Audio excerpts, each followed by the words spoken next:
দিন দুয়েক পরেই নিজের ৩৯তম জন্মদিন, তবে বয়সটাকে এখন পর্যন্ত ফ্রেমে বন্দি রেখেই ছুটছেন লিওনেল মেসি।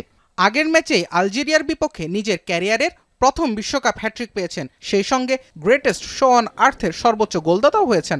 সেই তালিকায় অবশ্য এখনও তার পাশে আছেন জার্মান গোলমেশিন মিরোস্লাভ ক্লোজা, মেসির সমান ১৬ গোল তারও।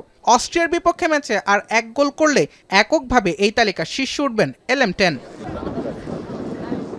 অস্ট্রিয়ার বিপক্ষে গোল পেলে বিশ্বকাপে টানা ৬ ম্যাচে স্কোরশিটে উঠবে মেসির নাম। এর আগে এমন কীর্তি ছিল কেবল ফ্রান্সের জাফন্তে এবং ব্রাজিলের জর্জিনহোর। মেসি নাম তুলবেন সেই অনন্য তালিকায়। কাতার বিশ্বকাপের রাউন্ড অফ 16 থেকে ২৬ বিশ্বকাপের গ্রুপ পর্ব পর্যন্ত বিস্তৃত মেসির গোলের ধারা।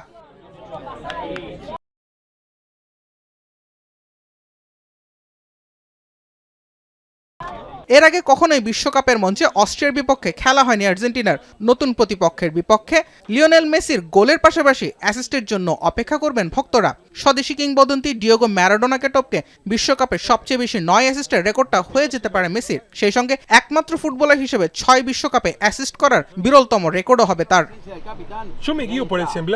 গোল ছাড়া আরও এক রেকর্ডে মিরোস্লাভ ক্লোজাকে ছাড়াতে পারেন মেসি। বিশ্বকাপে এখন পর্যন্ত মেসি ৫ আসর খেলে পেয়েছেন ১৭ জয়। অস্ট্রিয়ার বিপক্ষে জয় পেলে এককভাবে সবচেয়ে বেশি ম্যাচে জয়ের রেকর্ড নিজের করে নেবেন আর্জেন্টাইন এই মহাতারকা।